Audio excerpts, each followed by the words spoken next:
किया, आप 2 शिफ्ट में एग्जाम भी ले लिए। आपने एक एग्जाम लिया 13 दिसंबर को, आप एक एग्जाम ले लिए 4 जनवरी को। आप बोल रहे हैं कि 26 जनवरी से पहले इनको रिजल्ट दे दिया जाएगा। हमारी एग्जाम नहीं कराती है तो ये 25 का रिजल्ट आपको बताते हैं। ना हमें कुर्सी कुमार चाहिए, ना हमें चाराचोर चाहिए। बिहार के छात्रों को प्रशांत किशोर चाहिए, जो इस ठंडी में लेबोरेटरी हो या महाविद्यालय की लेबोरेटरी हो या यूनिवर्सिटी की लेबोरेटरी हो, कहीं लेबोरेटरी नहीं है, कहीं प्रयोगशाला नहीं है। अगर छात्र से कोच गलती तो मान रहे, बीपीएससी ने गलती तो करी है। अगर गलती नहीं की होती तो 4 तारीख को एग्जाम क्यों होता? सीधी सी बात है। जो वो सबूत मांग रहे हैं तो वही बताए ना कि 4 तारीख है कि वो नहीं समझ पाएंगे। तो ये कहीं ना कहीं बीच में जो लोग हैं जो अपना शासन चलाना चाहते हैं, ये उनकी गुटबाजी है और बात उनके तक नहीं पहुंचती। एडमिट तक हो गए। गर्दनी बाग में बच्चे इतने ठंड में अनशन पे बैठे हुए हैं, तो इतनी तो मानवता होनी चाहिए कि उनको 5 बच्चों से मिलने में क्या जा रहा है। आप लोग आज कैंडल मार्च निकाले हुए हैं और री एग्जाम की मांग कर रहे हैं। मतलब दिन बीत रहा है मगर सरकार आप लोगों की बात मान नहीं रही। सर, जिस तरीके से नीतीश कुमार की सरकार इस लोकतंत्र के गणतंत्र में हम सभी छात्रों पे जिस तरीके से लाठी तंत्र जो मचा रखे हैं, पिछले साल 18 दिसंबर से हम लोग गर्दनी बाग में बैठे हुए हैं और हम सभी छात्रों का एक ही मांग है, री एग्जाम। जरा चीज़ों को खुद सोचिए। जब आपको पता है कि बापू परीक्षा केंद्र में इतना बड़ा बवाल हुआ है, 18,000 बच्चों का आपने अलग ट्रीटमेंट दिया और 3,20,000 बच्चों के साथ आपने एक अलग ट्रीटमेंट दिया। हम लोग का एक ही मांग है, री एग्जाम। और रहा बात हमारे अभिभावक प्रशांत किशोर जी पिछले 12 दिन से आमरण अनशन पे हैं, अभी तक उन्होंने अपना अनशन नहीं तोड़ा है। हम सभी छात्र हर एक जिला में जाके अपने छात्रों, अपने अभिभावकों को जोड़ेंगे और हम लोग का सभी का एक ही सुर में एक ही मांग है, री एग्जाम। जब एक सवाल है कि आप बीपीएससी अभ्यर्थी हैं, री एग्जाम की मांग आप लोग क्यों कर रहे हैं? आपको खुद पता होना चाहिए सर। जीएस पेपर में आप एक एग्जाम है बीपीएससी, आपने उसको क्या किया? आपने उसको 2 शिफ्ट में ले लिया। 2 शिफ्ट में आप एग्जाम लेंगे तो पक्का है कि आपको नॉर्मलाइजेशन करना होगा। और आपको ये भी पता है कि सर्विस कमीशन के पेपर में नॉर्मलाइजेशन नहीं होता है। तो नॉर्मलाइजेशन के खिलाफ धरने पर थे, विरोध कर रहे हैं। वही बात है ना, आप विरोध भी किए, आपने नॉर्मलाइजेशन खत्म भी किया, आप 2 शिफ्ट में एग्जाम भी ले लिए। आपने एक एग्जाम लिया 13 दिसंबर को, आप एक एग्जाम ले लिए 4 जनवरी को। आप बोल रहे हैं कि 26 जनवरी से पहले इनको रिजल्ट दे दिया जाएगा। इस पूरे एग्जाम में जरा चीजों को खुद समझिए। आयोग क्या करता है? प्राइवेट कोचिंग संचालक को बुला के मीटिंग करता है, वहीं पे वो सेटिंग गेटिंग करता है। मुख्यमंत्री जो है, मुख्यमंत्री के पास वो प्राइवेट कोचिंग संचालक का जो टीचर है बैठा रहता है। इसमें 2000 करोड़ का प्रैक्टिस कर लिया गया है। इस बिहार के इतिहास में 17वीं बीपीएससी का जो एग्जाम है सबसे बड़ी बहाली है। हर एक गांव में जाके पूछिएगा, ये हम लोग शाहपुर के चौराहे पे खड़े हैं, यहाँ पे जाके पूछिएगा तो हर एक गांव के हर एक घर से एक लड़का बीपीएससी का एग्जाम देने वाला मिल जाएगा। उसके अभिभावक उसको पटना में रख के पढ़ाते हैं, रूम का खर्चा देते हैं, राशन का खर्चा देते हैं। सर, बच्चे उम्मीद लगा के बैठे होते हैं ना कि इस बार बड़ी बहाली आएगी और हम इसको निकाल लेंगे, लेकिन जिस तरीके से सिस्टम करप्ट हो चुका है, पूरे इंटायर सिस्टम में करप्शन भरा हुआ है। और इस बार इतिहास में सबसे ज्यादा जो वैकेंसी एसडीएम और डीवाईएसपी का आया है उसको बेच दिया गया है। और उसको बेचने में आप लोग ये कर रहे हैं, मगर जिस प्राइवेट कोचिंग की बात कर रहे हैं और जिस टीचर की बात कर रहे हैं, खान सर की बात कर रहे हैं कि मुख्यमंत्री के साथ बैठते हैं, मगर बीपीएससी तो उन्हीं लोग पे नोटिस भेज दिया है। नोटिस भेज दिया है कि हाँ, नोटिस सुन लीजिए, सवाल सुन लीजिए, उसको जवाब दीजिएगा। नोटिस भेज दिया है कि आप बीपीएससी को कैसे इस तरह का बात कह सकते हैं। गुरु रहमान पे नोटिस भेजा गया है कि आप जवाब दीजिए, नहीं तो लीगल कानूनी कार्रवाई हम करेंगे। गुरु रहमान और खान ये 2 लोग हैं। रहमान सर एक वैसे व्यक्ति हैं जिनको इससे कोई मतलब नहीं है, उन पे नोटिस गया है।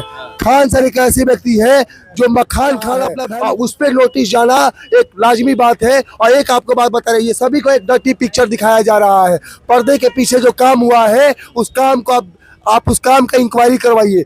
जिस तरीके से बीपीएससी आयोग खान और जो सरकार है जिस तरीके से इस भ्रष्टाचार में संलिप्त है, एक बात जान जाइए, बच्चों का री एग्जाम नहीं होगा ना सर तो 2025 में आप कहीं बिहार में दिखाई नहीं देंगे। और उसके बाद जिस तरीके से आज बच्चे चिल्ला चिल्ला कर री एग्जाम मांग रहे हैं, एक दिन नीतीश कुमार को चिल्लाना पड़ेगा कि हमको पुनः दोबारा चुनो, दोबारा चुनो, दोबारा चुनो। उसके बाद जनता उनको एक बार भी नहीं चुनेगी। ये बीपीएससी छात्रों का मांग है। और बीपीएससी के छात्र जो है बिहार एसआई, बिहार सचिवालय सहायक। अच्छा एक बात बताइए, किसी एग्जाम को आप देते हैं, आपको क्वेश्चन पेपर मिलना चाहिए ना, क्वेश्चन पेपर नहीं मिलता है। ओएमआर का कार्बन कॉपी मिलना चाहिए ना, कार्बन कॉपी नहीं मिलता है। प्रीलिम्स के बाद रिजल्ट मार्क्स डिसाइड होना चाहिए ना, मार्क्स डिसाइड नहीं होता है।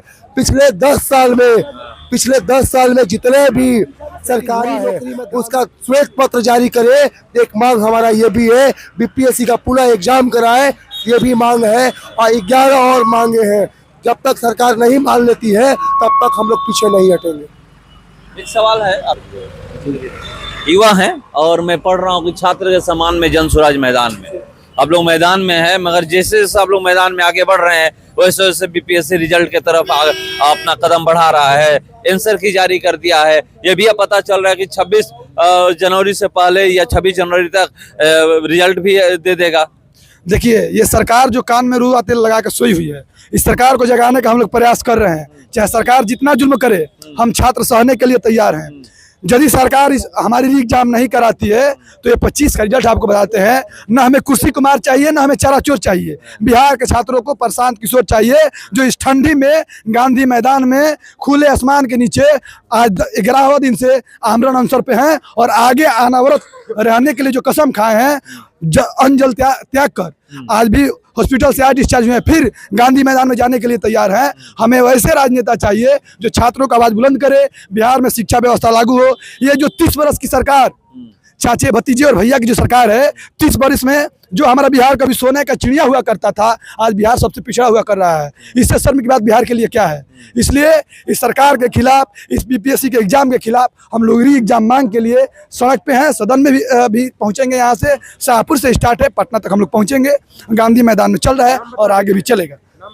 मेरा नाम सौरभ पांडे हुआ, शाहपुर घर हुआ, जन स्वराज के हम सिपाही हैं। एक सवाल सिर्फ, शिक्षाविद हैं, पढ़ा चुके हैं और आप लोग कह रहे हैं कि नीतीश कुमार के राज में शिक्षा का विकास ही नहीं हुआ है। एक बात समझिए, एक गुणवत्ता और एक दिखाई देने वाला आम ये जो हम देख रहे हैं शिक्षा की व्यवस्था, आप जानते हैं शिक्षा ऐसी चीज है कि पहले गुरु के यहाँ शिष्य जाते थे और गुरुकुल की व्यवस्था थी। आज जो है वो दूसरे ढंग की शिक्षा हो गई है। लेकिन फिर भी आज 90 के पहले की शिक्षा और 90 के बाद की शिक्षा, दोनों में क्या अंतर है? ये आम लोग, आवाम में इस बात की चर्चा है कि 90 के पहले क्या शिक्षा थी, 90 के बाद आज क्या शिक्षा है। चर्चा ये भी नीतीश कुमार करते हैं ना कि प्रगति यात्रा पर निकले हुए हैं और जगह जगह जा रहे हैं, देख रहे हैं, कह रहे हैं कि हमने 20 सालों में ये किया। धरातल पर क्या है ये आम जनता कहेगी, बिहार के लोग कहेंगे कि आम क्या स्थिति है। हम चलते हैं आपके साथ। आप लोग कौन सा सिटीजन है इस देश के, बिहार के, आप हमारे साथ चलिए और कॉलेज में चलिए। पहले अटेंडेंस हुआ करता था, कॉलेज का रूटीन हुआ करता था। कॉलेज में 10 से लेकर के 4:40 तक क्लास लगते थे, वहाँ अटेंडेंस हुआ करता था छात्रों का। मैं एक बात कहूँगा, आप लाइब्रेरी में चलिए, आप लेबोरेटरी में चलिए, अगर एक पुस्तक इशू हो, कोई दिखा दे, तो मैं कहता हूँ पहले ये स्थिति थी, हर माह में हर लड़का लाइब्रेरी में जाया करता था, वहाँ पुस्तकें उपलब्ध थी, वहाँ पढ़ता था, इशू कराता था, लेबोरेटरी में जाया करता था। मैं चाहे वो स्कूल की लेबोरेटरी हो या महाविद्यालय की लेबोरेटरी हो या यूनिवर्सिटी की लेबोरेटरी हो, कहीं लेबोरेटरी नहीं है, कहीं प्रयोगशाला नहीं है। अगर छात्र से कोचिंग, देखिए जब जब इस देश में सामाजिक व्यवस्था बिगड़ी है, शैक्षिक व्यवस्था बिगड़ी है, चाहे वो शैक्षिक व्यवस्था हो, सामाजिक व्यवस्था हो, तो वहाँ यहाँ की इस देश की जनता इतनी कॉन्शियस है कि वो असंबल का रूप ले लेती है और संबल के रूप में काम करती है। आज अगर प्राइवेट इंस्टीट्यूशन को हटा दिया जाए तो यहाँ की शिक्षा जीरो हो जाएगी। हम कहते हैं काहे नहीं कोई डॉक्टर, काहे नहीं कोई इंजीनियर, काहे नहीं कोई मिनिस्टर, MLA MP किसी सरकारी स्कूल में पढ़ाते हैं। सरकारी स्कूल में किसके बच्चे पढ़ते हैं? तो गरीब के बच्चे पढ़ते हैं, एकदम बिल्कुल सामान्य स्तर के लोगों के बीच पढ़ते हैं। कि बिहार में शिक्षा का स्तर गिरा है, एकदम गिरा नहीं है, एकदम गिरा है, एकदम गिरा है। आप यहाँ के लोग कहते हैं, सारी जनता कहती है। ये श्यामनंदन ओझा जन सुराज के सिपाही मैदान में आप लोग तो उतर गई हैं, मगर दिख नहीं रहा है कि सरकार झुकने वाली है या सरकार री एग्जाम कराने के विषय में सोच भी रही है।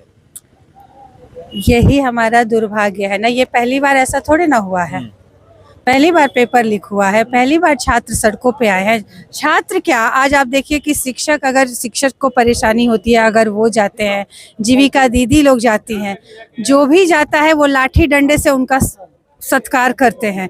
लोकतंत्र के राज्य में आज लाठी तंत्र वो बना के रखे हैं, तो आखिर ये लाठी तंत्र कितना दिन चलेगा? ये लाठी तंत्र की आप बात कर रही हैं, मगर जो भी सरकारें आती हैं होता है। कभी महागठबंधन की सरकार थी तो यही हुआ था, जब जब आवाज उठा है तब तब पुलिस लाठियां बरसाती है, ये देखा गया है। यहाँ भी लाठी बरसाया गया है, मगर री एग्जाम को मतलब एक आप लोगों की प्रमुख जो मांग है री एग्जाम पे कुछ नहीं हो रहा है। आंसर की जारी हो गया, अभी आपको भी पता होगा, उसको लेकर के आप लोग हाई कोर्ट गई हैं। क्या लगता है कि हाई कोर्ट से ऐसा निर्णय आएगा कि जिससे सरकार को झुकना पड़ेगा और री एग्जाम के लिए अनाउंसमेंट करना पड़ेगा? सरकार को ऐसा लगता है ना कि सही फैसला ले लेंगे तो हम छोटे हो जाएंगे। गलती तो उनकी है, गलती तो मान रहे, BPSC ने गलती तो करी है। अगर गलती नहीं की होती तो 4 तारीख को एग्जाम क्यों होता? सीधी सी बात है। जो वो सबूत मांग रहे हैं तो वही बताए ना कि 4 तारीख को एग्जाम क्यों कराए। तो अगर वो अपने जिद पे अड़ी है, अहम पे अड़ी है, तो उनका अहम, हर किसी का अहम एक न एक दिन तो टूटता है और वो टूटेगा। प्रशांत किशोर भी जिद पड़े हुए हैं, आमरण अनशन कर रहे हैं कि जब तक नहीं री एग्जाम होगा हम तोड़ेंगे नहीं। क्योंकि हम छात्रों के साथ हैं, छात्रों का मनोबल तोड़ना नहीं चाहते हैं, हम छात्र के साथ हैं। आज जाइए तो गर्दनी बाग में कब से छात्र बैठे हुए हैं, तो आखिर उनको कोई ना कोई आएगा साथ देने, तो आएगा, तभी तो उनका मनोबल बढ़ेगा। क्योंकि वो जो मांग कर रहे हैं वो गलत तो मांग नहीं कर रहे हैं, मांग कर रहे हैं। मगर एक होता है ना कि चलिए 10-12 दिन हो गया, 2 तारीख से बैठे हुए हैं, आज 12 तारीख है, लगभग मतलब 10 दिन से ऊपर हो गया।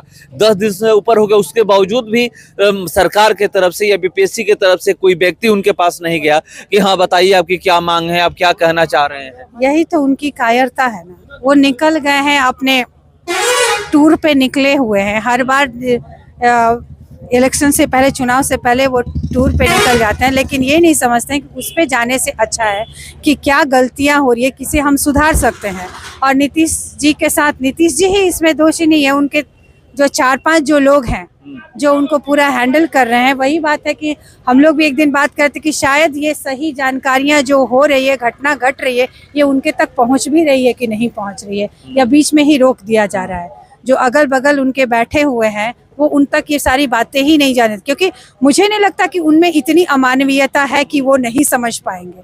तो ये कहीं ना कहीं बीच में जो लोग हैं जो अपना शासन चलाना चाहते हैं, ये उनकी गुटबाजी है और बात उनके तक नहीं पहुंचती। आखिरी सवाल, जब तक री एग्जाम नहीं हुआ तब तक यही सब होता रहेगा? हमारा री एग्जाम नहीं है, हमारी बहुत छोटी सी मांग है। हम कह रहे हैं कि हमारे छात्रों के जो 5 प्रमुख जो बनाए गए हैं, मेन 5 छात्रों को जो चुना गया है, आप उन 5 छात्रों से मिल लीजिए और जो भी निर्णय लीजिएगा हमें मान्य है। तो उनको उन छात्रों से मिलने में क्या आपत्ति है, हमें ये नहीं समझ में आ रही। ये कौन सी बहुत बड़ा री एग्जाम तो सेकेंडरी है। हमारी मांग बस इतना है कि हमारे छात्रों से वो मिल ले, और मिलने तक उनके पास समय नहीं है। ये चीज समझ में नहीं आ रही है कि उनमें मानवता है भी कि नहीं, कि जो भूखे प्यासे 12 दिन पे अनशन पे वो पड़े हुए हैं, हॉस्पिटल में एडमिट तक हो गए, गर्दनी बाग में बच्चे इतने ठंड में अनशन पे बैठे हुए हैं। तो इतनी तो मानवता होनी चाहिए कि उनको 5 बच्चों से मिलने में क्या जा रहा है। हम ये कह रहे हैं कि वो जो मांग रहे हैं वो मांग पूरा करें या मत करें, लेकिन एक बार मिल तो ले और वो सलाह दें कि आगे क्या करना है। तो मिलने की बात के लिए आज वो मिल लेंगे, आज प्रशांत जी आंसर छोड़ देंगे। मांग तो हमारी बहुत छोटी है। मेरा नाम डॉक्टर पद्मा ओझा है, मैं कटिया भी